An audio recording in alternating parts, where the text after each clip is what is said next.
안녕하세요. 자, 이번 시간 이제 제96 특별회차. 특별회차라는 건 특별히 무슨 뜻이 있는 게 아니고 한 회차에 회계 1급만 두 번 볼 수 있게 되죠. 가장 많이 시험 보는 게 회계 1급이니까. 그래서 이름만 특별회차고 뭐 회차 의미는 없습니다. 그 특별회차가 특별히 더 어려워요. 이런 사람들이 항상 나오는데 그것도 복불복입니다. 그러니까 그냥 96회랑 96 특별회차가 난이도 차이는 별로 없는데 그래도 느낌상 어떤 때는 느낌적인 느낌으로 어떤 때는 일반 정기 시험이 어렵고 어느 때는 특별 시험이 어렵고 막 이건 복불복이니까 그런 거 따지지 말고 어려워봤자 한 문제인데 그 우리는 그런 거 걱정할 때가 아니라 우리는 당연히 그냥 하나 틀린 게 억울하다 우리는 그런 정도로 공부하고 있잖아요. 그죠? 그런 거 신경 따지지 말고 갑시다. 백데이터 준비되셨죠? 자, 백데이터는 자 카페나 자기청 홈페이지에 내려받으면 되고 내려받으면 내려받으면 이렇게 되죠. 압축 파일이 생기죠. 근데 여기서 압축 파일에서 더블 클릭해가지고 막 1교시 들어가지 마시고 반드시 압축을 푸세요. 빨리 하지 마시고 제발 나중에 가서 오류 나서 뭐가 안 돼요 그러지 마시고 자 압축 파일을 푸세요. 압축을 풀게 하면은 폴더가 생성이 됩니다. 그럼 그 폴더로 들어가시고 원래 여러분 이름에는 96자가 안 들어가요. 그건 제가 96자를 집어넣어서 그렇고 96 특별회차 어쨌든 저 카페에서 내려받으면 이렇게 돼 있습니다. 저희 카페에서 자 그 폴더로 들어갑니다. 그런 다음에 아직 그 실행 파일 하기 전에 96회 설치는 이렇게 있잖아요. 요거 먼저 열어볼까요? 열어놓고 합시다. 열어놓고 일단 하기로 하고 다시 돌아와서 1교시로 들어갑니다. 특별회차가 먼저 보잖아요. 오전에. 그죠? 원래는 회계 1급은 오후에 보는데 특별회차 오전에 봅니다. 그래서 오전에 보는 게 1교시예요. 띵 들어갑니다. 그런 다음에 여기 텍스라고 돼 있는 거 있죠. 실행 파일. 요걸 더블 클릭해서 실행을 합니다. 그러면 수험번호 입력하라고 나오잖아요. 그러면은 수험번호 입력하라고 나올 때 아까 그 파일 어디 갔니? 이거 설치는 이렇게 파일이 요거 있잖아요. 요거 내려오시면 여기에 특별회차에 수험번호가 써 있어요. 왜 이렇게 어려워? 2121이 하나 둘 셋 넷. 수험번호도 어려워. 21211 일단 갑시다. 이걸 보면서 적어요. 2121112 아따 어렵다. 그죠? 그리고 이름은 본인 이름, 자기 이름 치세요. 저는 김대차니까 김대차 쓰시고 설치 누릅니다. 그 다음에 이 A형, B형이 나오잖아요. 이건 혈액형이 아니죠. 혈액형이 아니고 시험지 받으면 A형, B형이라고 흠직하게 나옵니다. 그거 보시면서 A형이면 A형, B형이면 B형. 실무는 A, B형이 똑같아요. 근데 이론은 문제가 5개씩 위아래가 바뀌기 때문에 만약에 A형, B형 책형을 잘못하면 점수가 펑 날아갈 수가 있어요. 주의하셔야 됩니다. A형, B형 문제집 맨 앞에 표지에 있으니까 나중에 문제집 받으면 확인하시면 돼요. 자, A형 그래놓고 감독관 확인 번호는 시험 시간 땡 되기 전까지는 안 알려줌 그리고 기다립니다. 그러다가 시간 딱 되면 알려줘요. 6340이네. 6340을 시간 딱 되면 알려줍니다. 그럼 여기다가 이제 6340 치고 엔터 치면 이제 시험 시작이 되는 거지요. 아니면 이렇게 수험번 입력하는 방식으로 나는 이제 할 줄 안다. 그러면 만약에 다시 연습하고 싶다 이럴 때는 그냥 K랩 그냥 열어서 문제지에 보면 회사 코드가 0965잖아요. 그래서 그냥 K랩 열고 0965 치고 그냥 바로 들어가면 됩니다. 그럼 요 답안 저장, 요 답안 작성 이 메뉴만 없고 나머지 연습은 똑같아요. 뭔 얘기인지 못 알아들으시면 기출문제 강의 나중에 다른 거 들으시면 아실 거예요. 그래서 수험번호 입력하고 답안 작성 연습을 위해서는 지금처럼 하는 게 맞고 이제 한 번쯤은 해서 수험번호 입력하는 거 답안 저장하는 거 다 알겠다. 그럴 때는 굳이 이거 매번 할 필요 없잖아요. 그럴 때는 다시 말씀드리지만 그냥 K랩 열고 그냥 지금 같이 실행은 안 되는데 이렇게 하면 안 돼요. 그죠? 이게 열려 있어서 안 되거든요. 어쨌든 만약에 이거 닫아버리고 하면 그냥 K랩 열고 회사 코드 0965를 치면은 연습할 수 있습니다. 답안 작성만 못할 뿐이죠. 일단 여기서 갑시다. 자, 문제로 갈게요. 자, 회사 코드가 09655, 그 다음 전자제품을 제조 판매하는 중소기업이다. 이 회사가 뭐 하는 회사인지는 알아둘 필요가 있어요. 전자제품이 이 회사의 제품입니다. 회계기간 21년도고요. 그리고 어쩌고저쩌고 1번. 기초정보관리 및 전기분 재무제표. 회계 2급에서는 이 부분이 18점. 18점인데 여기는 10점. 1급이니까. 1급에서는 생기초 이건 점수 주는 거잖아요. 그냥 드세요라고 주는 건데 이걸 또 굳이 거부하는 사람들이 있어. 어쨌든 주는 건 드세요. 그냥 받아 먹으면 돼. 10점입니다. 자, 그중에 첫 번째 거 거래처 등록 할애입니다. 거래처 등록 할애요. 그래서 99611이니까 카드인데. 자, 갑시다. 여기 와서 거래처 등록 여기 들어가 클릭하셔가지고 설라문에 일반 거래처냐, 금융기관이냐, 신용카드냐. 이 문제는 신용카드니까 여기다 대고 코드를 99611 주면 되죠. 카드가 뭐래요? 우리 법인 카드 문제지에 있는 대로 치면 되고요. 매출 카드냐 매입 카드냐 밑에 보니까 매입으로 나와. 그럼 번호로 2를 치거나 마우스 클릭하거나 그 다음에 사업자 번호에 냅다 9400 신나게 치면 안 되죠. 안 되죠. 제발 카드 번호에 치세요. 9400 빼기도 표시하세요. 문제지에 있는 대로. 그 다음에 1004 빼기 3313 빼기 1302 엔터 치면 되죠. 그리고 사업용 카드인가요? 사업용 카드네. 법인카드. 숫자로 3 또는 마우스 클릭. 숫자로 3 또는 마우스 클릭. 그런 다음에 소유 담당 이런 건 없죠. 없어요. 그 다음 결제 계좌 있는데 있네.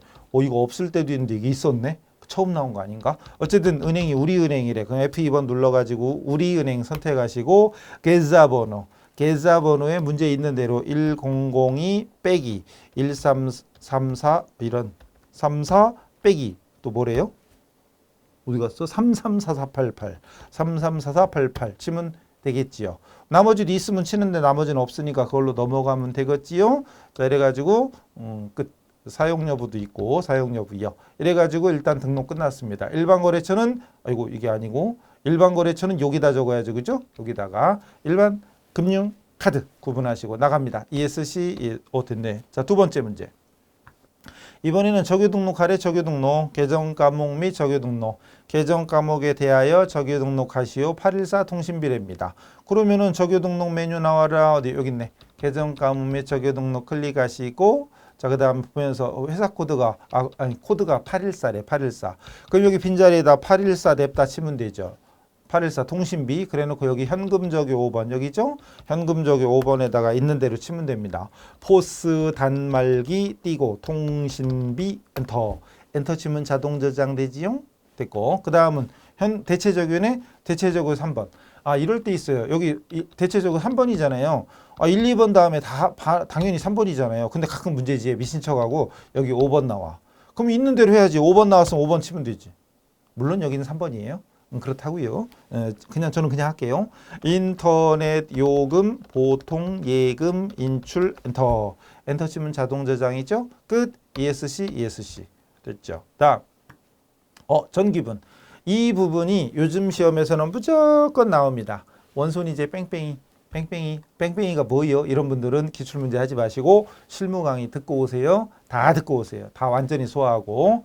전기분 원가명세서입니다. 원가명세서의 접대비가 450만 원은 영업부거래. 얼라리 820 중에 450은 영업부거래. 그럼 영업부는 손익계산서로 가야죠. 원가명세서가 아니고 자, 그래서 전기분 관련 제표 수정하시오. 뺑뺑이 돌리는 겁니다. 자, 그럼 다시 와서 원가 명세서부터 옵니다. 원가 명세서에 왔더니 문제에서 뭐였어? 접대비. 접대비가 여기 있네. 접대비가 820인데 그중에 450은 영업부 거야. 그럼 450을 빼. 그럼 3700인가? 3700으로 바꾸면 현재는 361200인데 엔터 치는 순간 356700으로 바뀌었죠. 요거 메모. 356700 요거 메모. 35670 3556700 이렇게 메모. 뭐가요? 제조원가가 이게 단기 제품 제조원가 다 쓰는 건 시간 낭비인데 사실은 356 요거 메모하세요. 일단 자, 그 다음에 또 그 다음 다시 요건 됐죠. 이제 됐고 나옵니다. 그 다음 손익계산서 그래놓고 나서 접대비였던가? 여기 있다. 접대비가 아까 저기 450이 영업부니까 여기다 엎어야죠. 450을 더해. 그럼 여기다 450을 더 영업부 접대비니까 450 가산하면 1450이죠. 1450으로 일단 바꿉니다. 여기 순이익이 물론 바뀔 거예요. 그리고 잠깐 요거 확인해 보자. 단기 제품 매출원가로 딱 와보면 여기 단기 제품 제조원가 361200인데 아까 이거 바뀌었잖아요. 356700으로 356700으로 바꿔줍니다. 그러면 매출원가도 바뀌고 순이익도 바뀌어요. 요것도 사실은 메모해야지. 근데 뭐 안 해도 가는 건 알죠. 안 해도 이제 잉여금 계산서에서 조회하면 나와요. 뭔 소린가 못 알아듣는 사람은 실무 강의 듣고 오세요. 완벽하게 파이팅. 예. 자, 65100도 이제 뭐 메모 안 해도 되지만 순이익은 단기 순이익 65100. 순이익은 65100입니다. 어쨌든 값이 있다. 짠, 얘는 됐고 이제 메모했으니까 넌 닫고 접대비도 수정했습니다. 그 다음 원손 2니까 잉여금 처분 계산서죠. 클릭하셔가지고 설라문에 여기 단기순위 뭐요? 65100이네? 65100이었잖아요. 그건 맞네. 그러니까 제조원가 명세서하고 손익계산서가 연결돼 있잖아요. 제조원가 명세서에 제품 제조원가가 손익계산서로 오게 돼 있죠. 그러니까 여기 있던 제조원가 명세서에 820 있던 것 중에 일부를 손익계산서에 옮겨도 총액은 똑같잖아요. 결론적으로 이건 똑같아요. 그 다음은 안 봐도 됩니다. 사실은 65100이고 여기 96470 96470이 마지막 재무상태표에 가볼까요? 재무상태표에 가보면 여기 96470 맞잖아요. 여기는 이상 없어. 그러니까 결론은 이 두 군데만 고치면 됩니다. 사실 고치는 거 그러니까 고치는 건 여기 원가명세서의 접대비 중에 370을 빼고 그리고 손익계산서의 접대비에다 370 가산하면 땡이야. 결론은. 이거는 뭐 굳이 확인 안 해도 요건 해야 되는구나 참. 원가명세서는 수정해야 되네. 요거 수정. 이게 포인트. 그래서 사실 여기서 메모할 건 요거밖에 없네. 결론적으로. 여기서 메모할 건 단기 제품 제조원가가 이렇게 됐다. 메모. 그럼 이거 맞았으면 다 맞은 거지. 끝. 예. 그 다음 제일 중요한 거 일반 전표 입력 갑시다. 일반 전표 입력 점수 18점. 6문제죠. 부가세 고려하지 않는다. 부가세 관련된 건 매입 매출이니까. 갑시다. 1번 7월 8일 날 제품을 판매하기로 이런 계약했네. 계약했네. 회계에서 그럼 계약하는 거 계약했다. 회계상 거래요아니요? 아니지요. 그럼 이거 분개할 필요 없지요? 근데 그 뒤에 보니까 계약금 50만 원을 당좌 가서 봐. 대전은 상대방인데 대전은 상대방이죠. 상대방이 발행한 수표로 받다. 결국은 남이 발행한 수표로 받은 거네. 타인 발행 수표는 뭐다요? 뭐긴 뭐예요? 현금이지.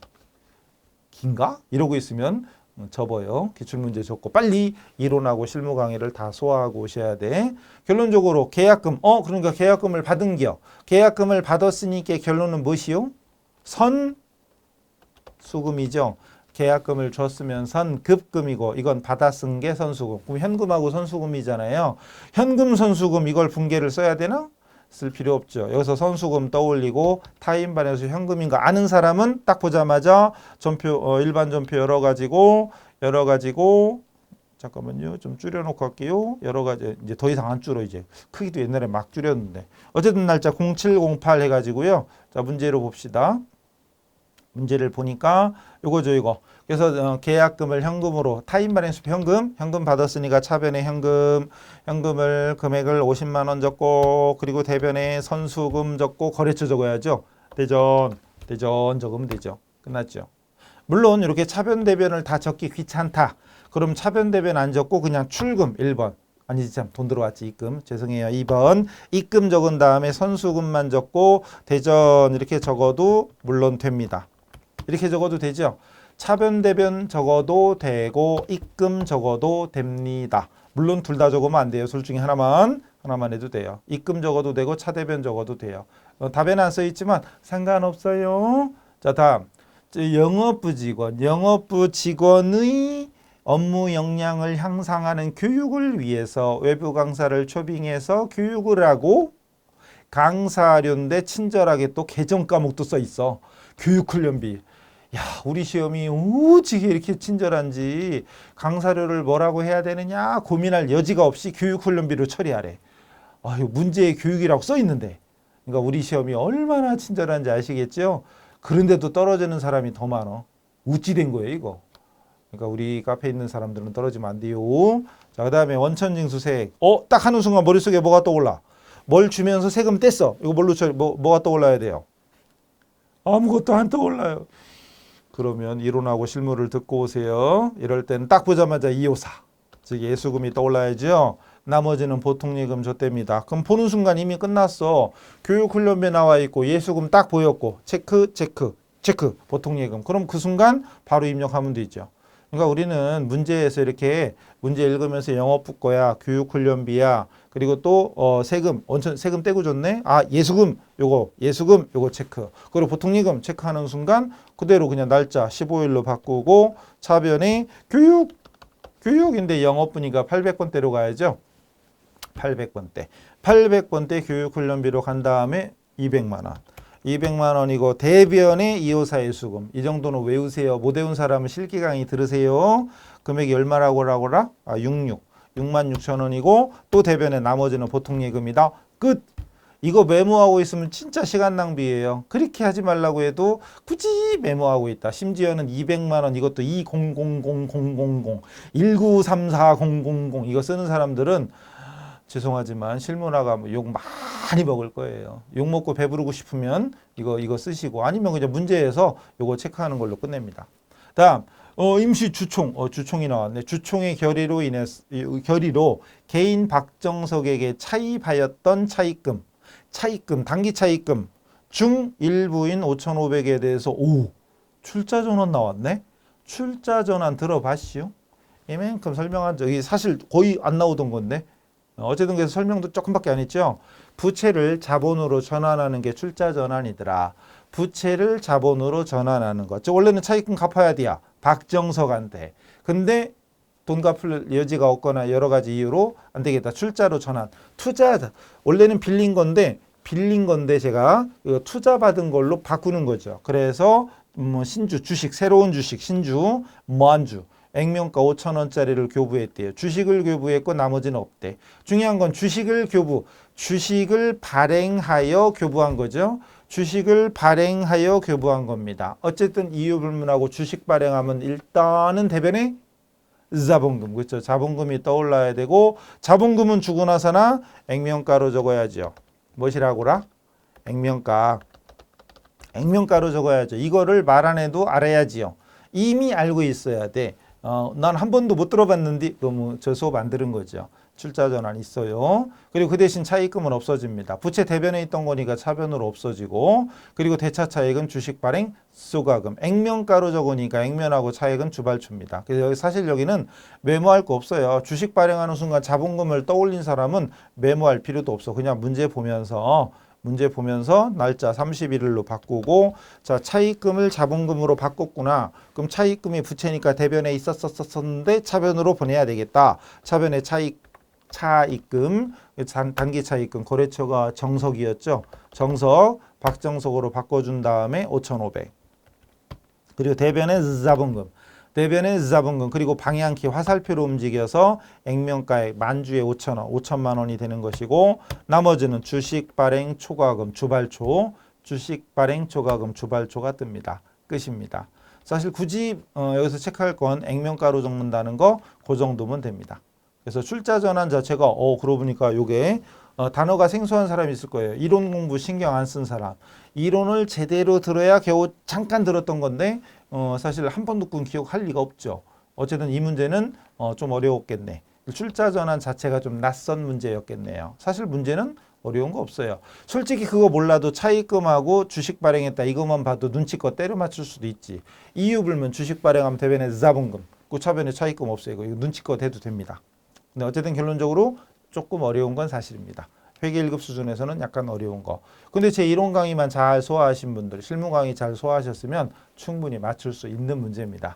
그 다음 8월 달에 당해년도 중 단기 시세 차익을 목적으로 취득하였던 주식, 즉 단기 매매 증권, 천장, 액면 5,000원짜리인데 1,000원에 샀었대요. 액면은 500원인데 1,000원에 샀었대. 근데 주당 1,500원에 모두 팔았다. 그리고 대금 보통 예금 받았다. 하는 순간 그걸로 끝. 단기 매매 증권 팔았어. 돈 들어왔어. 끝. 그냥 바로 입력하면 되죠. 날짜 ESC 화살표 0826 단기 매매 증권을 팔았어. 나갔죠. 나가면 대변에 단기 매매 증권 단기 엔터 그리고 방향키로 간 다음에 이때 금액은 장부가 무엇이라고요? 장부가로 적어야 돼. 즉 원가로 적어야 돼. 이걸 아는 사람은 메모하는 게 아니라 입력하는 거지. 메모할 시간이 어디서 느긋하게 보면서 입력하죠. 아, 천주에 1,000원이었네. 그럼 100만 원이었겠구나. 계산기 두드리거나 계산기. 그래 놓고 1,500원에 팔아서 차변에 돈 들어왔어. 보통 예금 1,500원씩이면 150만 원이네. 그래 놓고 대차 차액 차변이 커. 그럼 대변에다가 단기 매매 증권 처분이익이 되는 거죠. 끝 되겠습니다. 됐죠? 그냥 보면서 입력할 수 있어야 정상적인 회계 1급 수준이지. 이거 가지고 분계를 못 한다거나 이러면 곤란하지요. 그 다음에 이건 뭐냐? 확정급여형이 나오네. 확정급여형 하는 순간 머릿속에는 퇴직 연금운용자산이 떠올라야 되고, 확정기여형 그러면 퇴직급여가 떠올라야지. 확정기여할 때 기자, 확정급여형 할 때 급자. 기자와 급자 중에 어떤 게 더 쓰기 복잡하냐? 급자가. 그잖아요. 확정기여형은 퇴직급여, 확정급여형은 퇴직연금운용자산. 길죠? 뭔 소리 하는 기여봐 이러고 있는 분들은 이론하고 실기를 더 들으세요. 근데 이건 운용수익이야. 기여하는 게 아니라 운용수익이네요. 처음에 이거를 퇴직연금으로 불입할 때, 기여할 때는 대변에 현금예금이 나가면서 차변에 뭐가 된대요? 퇴직연금운용자산이 된다. 이게 포인트잖아요. 일단 이게 포인트잖아요. 그래서 확정급여형에서는 차변에 퇴직연금운용자산으로 되어 있었다. 근데 오늘 거기에서 이자가 붙은 거예요. 운용수익이 이자가. 그래서 결국은 차변에 퇴직연금운용자산이 증가하고요. 그리고 대변에 요거는 여러분 시험에 몇 번 나왔어요. 퇴직연금운용수익으로 해도 되고 아니면 그냥 이자 수익으로 해도 됩니다. 어쨌든 머릿속에 퇴직연금 운용자산이 딱 떠올랐다. 확정급여형이라는 말만 보고도 그게 떠올랐다면 입력하는 건 아무런 문제가 안 되죠. 날짜 31일로 바꿔주고 아하 차변에 연금 운용자산이 늘었구나. 퇴직연금 운용자산이 늘었구나. 그럼 증가 금액이 30만 원. 그러니까 여기다가 30만 원 쓰고 봐 이런 사람들이 제가 보기에는 참 거시기해요. 그리고 대변에다가 퇴직이라고 딱 찍어보면 아이고 이런 대변에다가 퇴직이라고 찍어보면 퇴직연금 운용수익이라고 한참 뒤에 가면 나올 거예요. 어디 갔니? 엄청 안 나오죠? 운용수익 맨 마지막에 나와. 영업의 수익이니까. 한참 뒤에 나와. 이걸로 해도 되고요. 아니면 이자 수익해도 됩니다. 지금까지 몇 번 나왔어요. 자주 나오진 않지만 간혹 나옵니다. 보통은 이게 나왔죠. 요거 불입하는 거, 기여하는 거. 처음에 납입할 때 차변에 퇴직연금 운용자산이냐 아니면 이왕 쓴 김에 확정기여형이면 차변에 퇴직급여 이렇게 입력하는 거 대변 현금으로 할게요. 확정급여형 급여형이면 퇴직연금 운용자산 요걸로 분계하는 게 사실은 요게 포인트였죠. 보통 시험에는 요게 나왔죠. 보통 시험에는 얘가 나왔어요. 근데 지금 두세 번 될 거예요 아마. 퇴직연금 운용수익이 나왔습니다. 이렇게 나왔어요. 이자 수익이 정답이 될 수도 있고 퇴직연금 운용수익이 정답이 될 수도 있고. 됐죠? 다음 사회복지 공동모금회 불이웃돕기 성금 200만 원을 보통예금에서 지급하였다. 이 보는 순간 날짜 10월 4일로 가가지고 설라문에 10월 14일이네. 10월 14일 가서 돈 나갔으니까 대변에 보통예금 200만 원 그리고 차변에다가 뭐라고 쓰면 돼요? 기부했잖아요. 기부금 뭔 소리 자판이 왜 이래? 기부금이 되겠습니다. 끝. 이거를 분계를 이거 진짜 쓰는 사람은 정말 시간이 남아도는 사람이. 근데 심지어 200만 원 차대변 다 쓰는 사람은 정말 시간이 남아도는. 문제를 너무 빨리 풀어가지고 다 풀으니까 15분 걸렸다. 40분 채워야 되는데. 그런 사람은 쓰세요. 그런 사람은 나머지는 쓰지 마시고 입력 열심히 하시고. 자 이제 메인 매출 전표 부가세 관련된 거 이것도 18점입니다. 그러니까 전표 입력만 36점. 거기다 결산도 있죠. 전표 수정도 있죠. 입력하는 게 36점. 거기다 전표 수정도 2개나 3개 나오니까 또 결산까지 합치면 5개. 그럼 15점. 18, 15. 그럼 몇 점이야? 51점인가? 그죠? 36점에 15점, 51점. 전표 입력하는 것만. 정말 많이 나오죠. 실기 70점 중에 51점이 전표 입력하고 관계가 있어요. 중요한 거잖아요. 자, 1번 갑니다. 메인 매출 전표는 제일 중요한 기준이 뭐? 과세 유형 정하는 거. 과세 유형 정하는 기준은 뭐다? 증빙이죠. 이 대답이 안 나오는 사람은 실기 갔다 오세요. 좋은 말로 할 때 파이팅. 예. 때리려고 그런 거 아니에요. 파이팅 하라고. 그래서 이거 가지고 나중에 카과야, 현과야 막 이렇게 헷갈리는 사람은 실기를 더 충분히 소화하셔도 문제 딱 보자마자 증빙이 딱 보이는 딱 보자마자 문구류를 다 요즘은 실명이 막 나오네. 다이소에서 55,000원 구입하고 카드 결제했다. 증빙이 카드요. 증빙이 카드요. 그러는 순간 카과구나. 이런 게 그냥 딱 보면 나와야 돼. 그냥 딱 보면 카과구나. 이게 나올 정도로 하셔야 돼요. 다시 영업팀 사무실입니다. 영업팀에서 사용할 문구류를 다이소에서 구입하면서 중요한 건 부가세 포함이에요. 구입했고 카드 결제했습니다. 카드 결제할 때 뭐 당연히 특별한 말 없으면 미지급금이겠죠. 미지급금이고 카드사 걸어야 됩니다. 그리고 부가세 매입세 공제요건은 충족한대요. 그리고 친절하게 또 이게 써 있어. 사무용품비.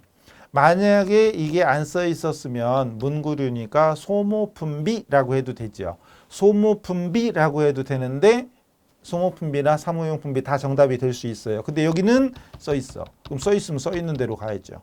이 말이 안 써 있었으면 소모품비 이것도 정답. 근데 이 말이 써 있기 때문에 여기서는 무조건 사무용품비. 갑시다. 이제 메인 매출연표 열어가지고 설라문에 잠깐만 좀 줄여놓고 할게요. 왜 더 안 줄이게 만들어놨을까? 어쨌든 7월 2일로 가볼게요. 7월 2일 날 날짜 0702 그리고 중요한 건 증빙이 뭐냐? 카드다. 근데 매입했어. 그럼 매입 쪽에 카과.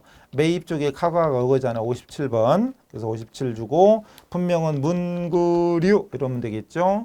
그리고 거시기부 55,000원. 잠깐. 55,000원 적어야 돼요? 아니면 이거 부가세가 포함되어 있으니까 나누기 1.1에서 5만 원 적어야 돼요? 아직 대답이 안 나왔어. 그래서 빨리 실기부터 하고 와요. 건별 가과현과. 건별 가과현과는 공급 대가, 즉 부가세 포함된 55,000원 그냥 입력하면 갈라지죠. 갈라집니다. 거래처가 어디였더라? 다이소, 다이소, 그죠? 진짜 아성인데, 아성거식인데. 넘어가요. 그 다음에 카드사로 왔잖아요. F2번 눌러서 무슨 카드? 여기 국민카드잖아요. 국민카드 선택하시고, 그리고 카드는 카드. 아니 이걸 헷갈린다 하는 사람들이 여기 써 있잖아요. 전액 현금 거래 현금, 외상 거래 외상. 즉 상품이나 제품, 원재료 같은 거 현금 거래나 외상 거래. 그리고 여러 가지 가치 있는 거 혼합. 그리고 카드는 카드. 이게 4개밖에 없는데 현금, 외상, 카드, 혼합. 4개밖에 없는데 이걸 헷갈린다 그러면 어쩝니까? 더군다나 써 있는데 안 써 있어도 이거 가지고 헷갈리면 안 돼요. 그렇게 우리가 일개 회사의 자금 관리, 돈이 왔다 갔다 이런 걸 우리가 회계 처리를 해야 되는데 써 있는 거 4개, 현금, 외상, 카드, 혼합. 이걸 헷갈린다 그러면 어디 가서 돈 맡기겠어요? 여러분이 사장님인데 사장님 현금인지 외상인지 말이 안 되잖아요. 헷갈린다고 생각하시면 안 돼요. 제발 좀. 카드 결제는 카드 주면 됩니다. 그 다음에 카드 결제한 미지급금이 자동 찍히잖아요. 그럼 미지급금이 맞는 거에 그냥 놔두면 돼요. 놔두면 되고, 그리고 중요한 건 기본 세팅이 원재료인데 원재료가 아니지요. 소모품비인데 사무용품비로 처리하라고 문제에 써 있었으니까 사무를 친 다음에 중요한 건 영업팀이야. 영업팀이니까 800번대를 줘야죠. 800번대. 그래서 800번대 사무용품비로 바꿔주고 끝. 이렇게 되겠죠. 근데 우리 시험 또 친절하기 때문에 미지급금을 카드사 안 바꿨다. 큰일 날 뻔했다. 여기 카드사 안 바꿨어요. 여기 미지급금. 여기 참 자동으로 여기 카드를 주면 자동으로 바뀌죠. 그러니까요. 그럼 카드를 주면 혼합을 주면 자동으로 안 바뀌니까 바꿔줘야 돼. 근데 카드 주니까 이미 바뀌어 있어. 얼마나 좋아요. 근데 그렇다 치고 자 미지급금을 미지급 비용 써도 맞다고 해줘요. 왜냐하면 차변이 비용이니까. 차변이 비용이면 대변에 미지급 비용 써도 맞다고 해줍니다. 우리 시험은 관대하니까. 정말 관대하니까 문제에 뭐라고 처리하라고 써있지. 아까도 있었잖아요. 뭐라고 처리하라고 써있어. 얼마나 고마워요. 그리고 미지급금도 맞고 미지급 비용도 맞다. 이러니까 얼마나 고마워. 근데 보통은 카드 결제하면 미지급금 하세요. 미지급금이 맞아요. 일반적으로. 근데 물론 우리 시험 다 맞다고 해주니까 땡큐지 뭐. 어쨌든 미지급금. 끝. 그 다음 수출 관련 구매 확인서 보는 순간, 구매 확인서라는 글자를 보는 순간 머릿속에 영세 떠올라야죠. 안 떠오르는 사람 빨리 이론하고 실무부터 10대 바퀴 돌고 오세요. 얼른. 그 다음에 예림의 제품 공급가 5천짜리를 팔았대요. 영세율 세금 계산서 발급했다는 순간 영세, 매출 영세죠, 매출 영세. 그리고 500은 현금, 나머지는 외상이래요. 그리고 영세율 구분도 입력하라. 영세율 구분 둘 중에 하나죠. 둘 중에 하자고 그랬는데 뭐요? 이러고 있으면 갔다 오세요. 자, 1번이 직수출, 3번이 영세율. 안 보고도 할 정도 돼야 됩니다. 바로 갑시다. 날짜 7월 25일, 날짜 7월 25일 날 25일로 바꾸고 팔았죠. 파는 거에 매출 쪽에 영세니까 요거 매출 쪽에 영세 12번. 품목은 제품, 공급가액은 5천. 아이고 5천. 그리고 거래처가 어디였더라? 예림이고 전자 있었죠? 전자 세금 계산서니까 전자 1번 그리고 영세율 구분 안 보고도 1번이냐 3번이냐 할 줄 알아야 제대로 공부한 거고 모르겠는데요? 그럼 더 해야 돼요. F2번 눌러보면 직수출이냐 3번 3번이 영세율 내구 신용장 구매 확인서 로컬 LC 간접 수출이냐 직접 수출이냐 간접 수출이냐 1번이냐 3번이냐 여기서는 물론 3번입니다. 그리고 서류번호 있으면 치는데 문제에 서류번호라는 말 없었잖아요. 넘어갔어요. 그리고 분계는 아까 현금도 있고 외상도 있죠. 2개 이상 나오면 혼합이지 무조건 혼합. 그래서 여기 분계 유형은 채점을 안 하지만 전액 현금일 때 현금, 전액 외상이면 외상, 전액 카드이면 카드. 헷갈리고 자시고 할 것도 없습니다. 여기서는 물론 혼합 3번 줍니다. 그리고 기본 세팅 제품 매출 됐죠? 줄 바꿔서 차변. 현금 받았다며 얼마를 500이었나? 500을 받았죠. 500을 현금으로 받고 나머지는 외상으로 했죠? 외상 매출금. 끝. 됐죠? 중요한 건 영세율이죠. 영세율. 그리고 영세율 구분 입력할 것 그랬잖아요. 이 3번 영세율 구분 3번. 이걸 안 했으면 감점. 우리 시험은 웬만하면 감점 처리. 오답이 아니라 일단 분계만 맞으면 웬만하면 다 맞다고 합니다. 자, 다음 문제는 이게 뭐다냐? 격리부에서 사용할 비품을 현승 어서 들어봤는데 현승 가구에서 현금으로 구입하면서 지출 증빙용 현금 영수증을 받았다. 증빙이 무엇이라고요? 현금 영수증 이따만하게 나오네. 그럼 현금 영수증이니까 일단은 현금 과세 현과를 생각하겠지요. 그리고 뒤를 쫙 째려보니까 매입세 공제요건 충족했대. 그럼 결론은 이제 현과란 얘기죠. 과세 요건 매입 공제 요건 충족했으니까 현과입니다. 매입 쪽에 현과. 그래서 과세 유형이 현과라는 게 포인트. 그래서 메모할 건 요거. 메모할 건 이게 다지 뭐. 여기 700에 70이네. 700에 70에서 770이에요. 가구 이렇게 돼 있네. 자, 갑니다. 그래가지고 날짜가 8월 4일 날 ESC 화살표 0804 매입 쪽에 카과 이쪽 매입 쪽에서 카과를 찾아보니까 아니 현과지 현과 현금 영수증이니까 신용카드면 카과 현금 영수증은 현과 61번 분명히 아까 비품이었잖아요. 비품을 구입했으니까 비품 적어도 되고 여기에 보면 가구라고 돼 있었죠. 가구라고 돼 있었으니까 가구라고 적어도 됩니다. 어쨌든 여기는 채점 대상은 아니에요. 그리고 공급가액을 얼마 적어야지? 700에 70이었죠. 그럼 770? 또 고민하고 있으면 안 돼요. 여기다 적을 때 공급가액을 적는 게 아니라 공급 대가로 적는 게 뭐뭐 이슈? 말이 딱 나와야 돼. 건별, 가과, 현과 바로 나와야 돼요. 안 나오는데 그런 사람은 아직 공부가 덜 됐다는 얘기니까 빨리빨리 더 하셔야 돼요. 회계 1급이 아주 중요한 급수입니다. 회계 1급이 잘 돼야 나중에 세무가 쉬워져요. 그리고 실무에 나가서 덜 밟혀. 맨날 밟히고 싶으면 대충 넘어가요. 어떻게 합격만 하면 돼 이렇게 공부하시면 돼. 근데 밟히기 싫으면 제대로 알아야 됩니다. 그래서 건별, 가과, 현과 이게 현과잖아요. 그럼 부가세 포함한 아까 여기 770이잖아요. 부가세 포함해서 그래서 770을 적어야 됩니다. 그래놓고 거래처가 어디 현승 가고 현승 어서 들어봤어. 현승. 그리고 분계는 아까 현금 주고 샀다며요. 현금 1번. 그리고 기본 세팅이 원젤이죠. 기본 세팅이 원젤인데 이걸 아까 문제에 비품이라면서요. 비품으로 바꿔야지. 비품으로 바꿔야죠. 부가세 대급금은 자동으로 뜬 거니까 냅두면 됩니다. 끝. 됐죠. 다음 문제는 뭐다냐. 공장 토지. 어머나 토지가 닦고요. 토지가 보여. 토지가. 그러면서 부동산 중개인 황토부동산에게 중개 수수료 540의 부가세 별도입니다. 를 현금으로 지급하고 세금 계산서를 받았다. 증빙이 뭐다요?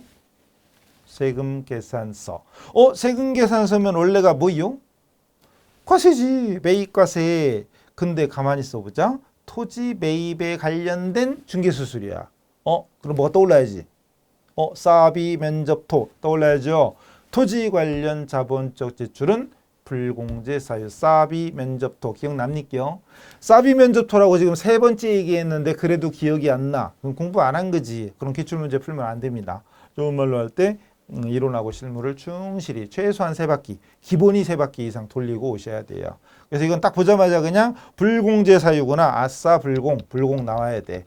과세가 아니라 불공. 왜? 토지 관련 지출이니까. 만약에 이 건물이야. 건물에 관련된 건물 구입에 관련된 중개수수료다. 그럼 그냥 과세예요. 그냥 과세야. 근데 이건 토지요. 토지 관련 자본적 지출. 사비, 면접, 토. 아시죠? 그럼 바로 갑니다. 그래가지고 날짜 9월 3일로 바꿔요. 날짜 9월 3일 0903. 근데 세금계산서가 있다. 그러나 불공제 사유다. 그러면 불공 54. 분명은 토지 중개 수수료, 아니면 그냥 중개 수수료, 아니면 그냥 수수료. 사실은 여긴 채점 안 하니까 안 써도 그만이다. 그러나 쓰세요. 그래놓고 금액은 540, 5400. 그래놓고 거래처가 토만 쓸래요. 토. 그래놓고 전자라는 말은 있었죠. 1번. 분계는 사유구나. 사유 F2번. F를 눌러보면 사비 전면이네요. 여기는 면접, 토. 그중에 토지 관련 자본적 지출 6번이죠. 6번. 그리고 분계는 아까 뭘로 줬지? 전액 현금이네. 그럼 1번 주면 되지. 현금. 전액 현금. 그래놓고 기본 세팅 원재료. 기본 세팅 원재료가 아니라 토지 관련 수수료잖아요. 그리고 중요한 건 매입 관련. 토지를 취득하면서 수수료 주는 매입과 관련된 부대비용이죠. 매입 부대비용, 거래원가잖아요. 그래서 결국은 토지 원가에 산입하는 거죠. 그래서 이럴 때는 토지 원가에 산입하는 겁니다. 토지 원가에. 결론은 원재료를 뭘로 바꾸면 돼요? 토지로 바꿔주면 됩니다. 토지로 바꿔주면 되고 부가세는 안 뜹니다. 보다시피 그냥 끝난 거예요. 토지만 뜨죠. 부가세는 안 떠요. 왜? 공제 못 받은 게. 공제 받을 수 없으니까. 물론 이걸 현금으로 안 적고 3번 혼합으로 적은 다음에 차변에 원재료를 토지로 바꾸고 대변에 현금을 입력해도 됩니다. 차변 대변에 다 적어도 되고 아니면 현금 적어서 출금으로 해버려도 됩니다. 어쨌든 상관없어요. 다음 다이상사. 다이상사로부터 광고 선전을 목적으로 명함 케이스 100개 55,000원씩 얼마야? 550만 원인가? 부가세 별도래요. 그래놓고 외상으로 구입했대. 외상으로 구입했으니까 아싸 외상매입금 이라고만 안 하면 되지요. 왜냐하면 광고 목적으로 거시기를 샀어. 광고 목적, 즉 상품 제품을 산 게 아니지요. 원재료 산 게 아니지요. 그럼 이거는 외상매입금이 아니라 미지급금 253 비지급금으로 해야 됩니다. 그리고 증빙이 뭐예요? 세금계산서. 증빙이 세금계산서고 광고 목적이니까 이건 당연히 매입과세. 매입과세죠. 매입과세. 과세 매입. 과세입니다. 그래서 바로 입력하면 되죠. 만약에 이게 거래처 접대용으로 구입했다. 세금계산서 받았다. 그럴 때는 불공이지요. 갑니다. 거시기 날짜 9월 20날로 바꿔주시고 매입과세가 51번인가? 여기 보고 하면 되죠. 51번. 분명은 명함 케이스 그리고 수량 있으면 치는 게 물론 여긴 채점은 안 하지만 여기 품목, 수량, 단가는 문제 안 써 있으면 채점 안 해요. 만약에 문제에서 입력할 것 그럼 입력하는 거고. 근데 우리는 하자 그랬죠. 시잘데없는 이런 분계 이런 그 전표 입력하면서 이런 분계를 입력하면서 시간 보내지 말고 이런 거 쓸데없이 입력하면서 시간 보내지 말고 우리는 그냥 과세 유형 체크하고 그리고 아까 보다시피 이런 품목을 써주면 이런 거 쓰는 건 시간 오래 안 걸려요. 어쨌든 55,000원 써주고 그러면 거시기 뭐시기요? 거래처가 또 어디요? 다잇 그리고 전자이어 1번 주고 분계는 외상에 있잖아요. 그럼 2번 외상? 해도 되지만 중요한 건 상품 산 거, 원재료 산 게 아니죠. 이럴 때는 센스껏 외상이라고 하지 말고 혼합 줘라. 그리고 개정 과목이 어차피 외상매입금이 아니잖아요. 혼합 주세요. 혼합 주시고 이거를 광고 선전비로 바꿔주면 끝입니다. 대변 적어야지. 대변의 미지급금 이렇게 적는 거지요. 끝났지요. 이걸 외상으로 주면 어떻게 될까요? 외상으로 주면 2번 외상으로 주면 외상매입금이 돼버리죠. 그럼 이거를 다시 고쳐줘야 돼. 253으로. 귀찮죠. 그리고 또 차변의 원재료가 아니고 광고선전비로 바꿔야 되죠. 그죠? 광고선전비로 바꿔야 돼. 물론 외상으로 줘도 밑에 분계만 맞으면 됩니다. 아래쪽에 하단의 분계만 맞게 되면 정답 인정해 줍니다. 어쨌든 외상보다는 이럴 때는 센스껏 혼합 주는 게 맞아요. 외상은 상품이나 원재료 샀을 때 이럴 때고요. 그래서 외상보다는 혼합 주세요. 하셨죠? 3번 이렇게. 또 바꿔야 되네. 이거를 광고 선전비로 바꾸고 대변의 미지급금. 중요한 건 외상매입금이 아니에요. 외상으로 구입했으면 외상매입금 이러기 쉽잖아요. 함정에 이 정도는 함정도 아니다. 어쨌든 미지급금. 이게 이 문제의 포인트. 메모할 건 요거 하나. 솔직히 메모할 만한 건 요거 하나밖에 없어요. 미지급금 요거 하나 메모. 나머지는 쓰면 시간 낭비. 광고 선전비며 부가세 대급금 이런 거 쓰는 사람은 정말 시간 낭비. 이렇게 얘기해도 쓰는 사람 계속 쓰더라고. 근데 뭐 어쨌든 답만 맞으면 되니까. 근데 어쨌든 제가 중간중간 이 시간 줄이는 팁은 얼마든지 하고 있잖아요. 말만 잘 들으면 합격하는 건 문제도 없고 실무에 나가서 욕 200번 먹을 걸 저하고 하면 10번만 먹을 거 끝낼 수 있어요. 자, 마지막 문제. 이번 시간 여기까지 하고 자를 거예요. 자, 국제에 공장에서 사용하는 기계장치 2,500에 1,500, 2,500에 1,500짜리를 600에 부가세 별도로 매각했어요. 그리고 증빙 세금계산서 발급했어요. 그리고 어음으로 받았어. 어음으로 받다. 어음을 받았으니까 당연히 뭐예요? 당연히 뭐예요? 받을 어음. 받으러. 이번 시험 아마 특별회차가 더 어려웠겠는데요. 받으러움이 아니지요. 아니고 미수금이에요. 왜? 기계니까. 상품이나 제품을 파는 게 아니지요. 상품이나 제품 같은 재고자산을 팔고 어음을 받았으면 받으러움인데 얘는 기계를 팔았어요. 이 문제의 포인트 함정은 이겁니다. 미수금.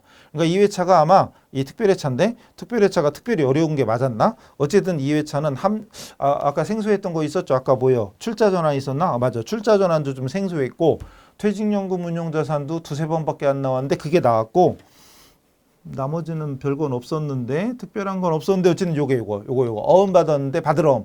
사실 여기 차대변이 답안 보니까 차대변이 5개의 개정 과목이 있는데 요거 하나만 틀렸으니까 이건 부분채점 아니에요? 안 하지요. 이유 불문하고 분계가 틀리면 하나라도 틀리면 그건 다 틀린 거예요. 누누이 말씀드리지만 그래서 제 강의만 잘 들으시면 그런 거 다 아는데 꼭 안 듣고 있다가 나중에 가서 분계 하나만 딴 건 다 맞았어요. 요거 하나만 틀렸어요. 그럼 다 틀린 거예요. 다 틀린 거야 그냥. 만약에 거래처를 잘못 적었거나 이러면 이건 이제 감점 처리되고 이러는데 이거 틀리면 즉 과세 유형이 틀렸다 이러면 감점인데 분계 틀리면 그냥 틀린 겁니다. 다시 문제로 가서 기계를 매각하고 세금계산서 발급했다. 세금계산서 증빙이 세금계산서니까 과세죠. 매출과세입니다. 자, 그래서 바로 입력하면 돼요.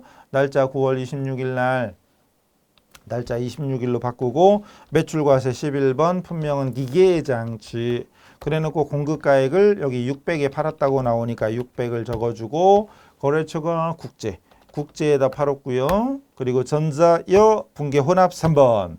그리고 여기서 잘해야 돼. 여기서 잘해야죠. 중요한 건 지금 제품 파는 게 아니잖아요. 기계를 팔았어. 그리고 원가 2,500에 감가누계가 1,500인데 머릿속으로 원가는 차변에 있었고 감가누계는 반대쪽 대변에 있었어. 그러니까 기계를 팔았으면 감가누계도 없애줘야지. 같이 없애야죠. 그게 포인트입니다. 뭔 소린가 지금 제가 하는 말이 중국말로 들리고 독일말로 들리고 이런 분들은 양심에 발을 얹고 찔리면 얼른 이론부터 실무까지 충분히 소화하신 다음에 기출문제를 푸세요. 이론과 실무를 충분히 소화하면 기출문제는 2, 3회만 들어도 충분히 합격할 수 있어요. 근데 맨날 말씀드려도 공부는 거꾸로 하죠. 기출문제만 냅다 풀고 이론하고 실무는 한 바퀴 겨우 돌리거나 심지어는 다 돌리지도 못하고 시험 보러 가. 그거 많죠. 그죠? 그래도 붙는 사람이 있긴 있어.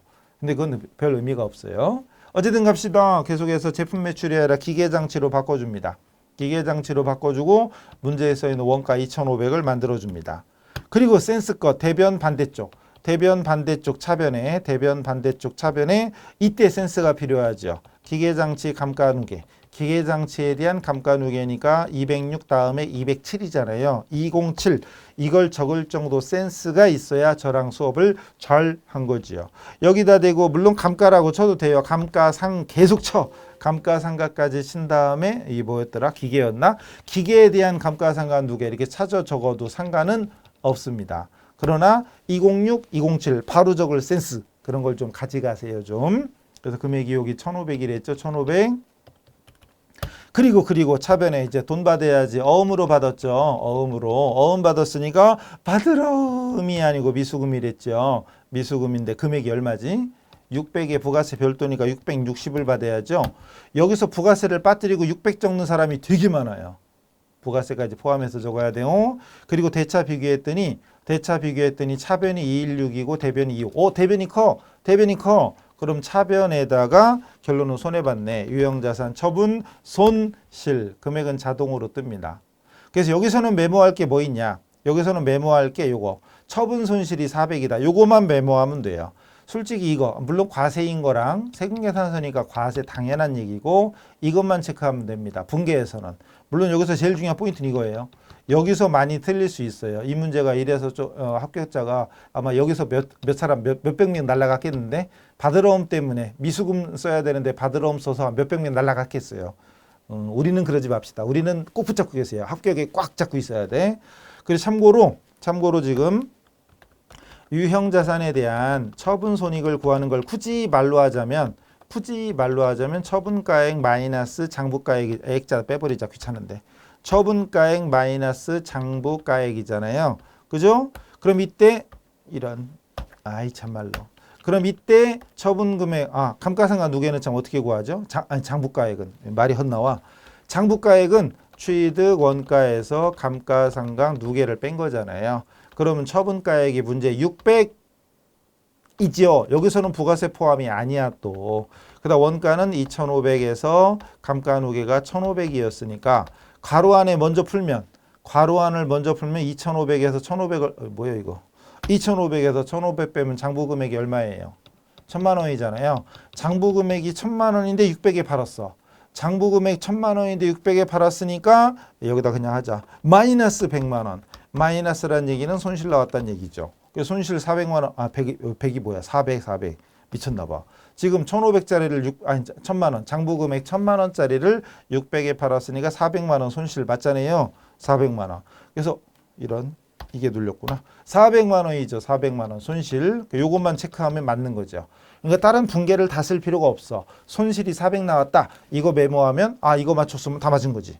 그잖아요. 물론 과세 유형. 그리고 여기서 제일 중요한 포인트는 미수금. 자, 그래가지고 매입 매출 전표까지 일단 마쳤고요. 잠깐 쉬었다가 여러분들 잠깐 머리 좀 식히고 오세요. 머리 식히러 간다고 독일 갔다 오고 막 이러면 안 돼요. 머리 식히러 간다고 호주 갔다 오고 막 이러지 마시고 잠깐 한 5분 10분 쉬었다가 문제 4번부터 이어서 가도록 합시다. 다음 시간에 뵙겠습니다. 수고하셨습니다.